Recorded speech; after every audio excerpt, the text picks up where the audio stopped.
This is the Note 9, the latest and probably the greatest flagship from Samsung.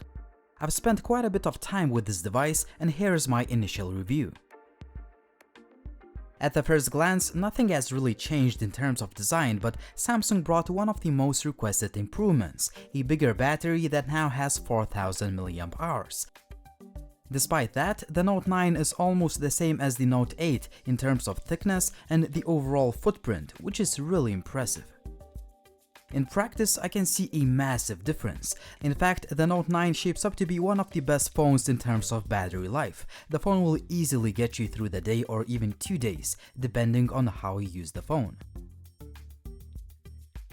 The overall design reminds you this is a typical premium Samsung phone, as you get glass on the front and rear and a metal chassis. Well, if it ain't broke, don't fix it. This is what Samsung thinks, I guess. The display is now a bit larger, and it's arguably the best screen on any phone thanks to high pixel density, sharpness, great viewing angles, and vibrant colors. The fingerprint reader is very fast and accurate, and it's finally under the dual cameras, which is very similar setup to the one found on the Samsung Galaxy S9 Plus. That means you get two optically stabilized shooters, one sensor with variable aperture lens for regular pictures and another for telephoto images. However, Samsung added a few software enhancements like Scene Optimizer that basically works like AI and applies the best image settings.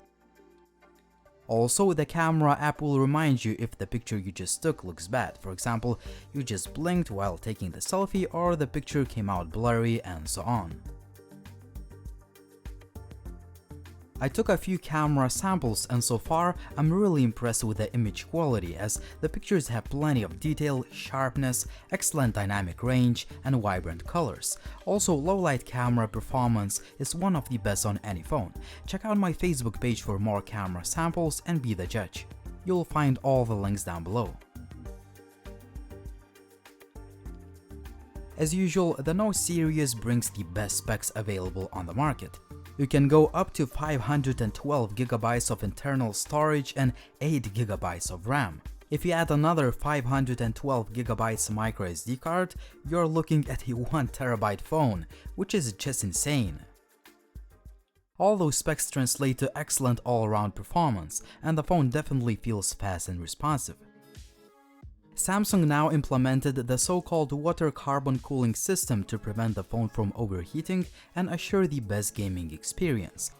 Therefore, you can rest assured that all the latest 3D games will just fly on this device.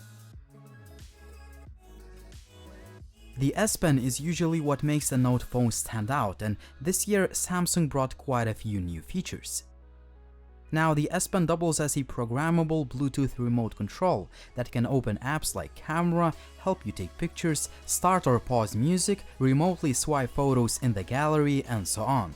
What is interesting is that the S Pen has a built-in battery, which is being charged while the stylus is docked into the phone. Obviously, the S Pen has a lot more other features that I will cover in my full review, so make sure to hit that subscribe button and turn on notifications so you don't miss my future videos. Other key features you need to know: the phone has IP68 certification for water and dust resistance, dual speaker setup, fast wireless charging, and a headset jack. In terms of software, it's the same Samsung. That means you get the Samsung Experience skin that is built on top of Android 8.1 that has a ton of features and customization options that I will cover in my full review. The Samsung Galaxy Note 9 will go on sale on August 24th, and it will carry a premium price tag. Depending on the region, the prices start at almost $1,000 for the basic model and up to $1,250 for the top shelf model, making the Note 9 one of the most expensive phones on the market. Overall, my first impressions are definitely positive. Even though the phone is ridiculously expensive, it is probably the most complete and premium package the money can buy. As always, I will cover all the features and all the pros and cons of the Note 9 in my upcoming detailed review, so make sure to stick around. Use the comment section down below and let me guys know what you think about the brand new Samsung Galaxy Note 9. Also follow me on social media for the latest updates, and as always, it was Linus, thank you for watching and see you soon.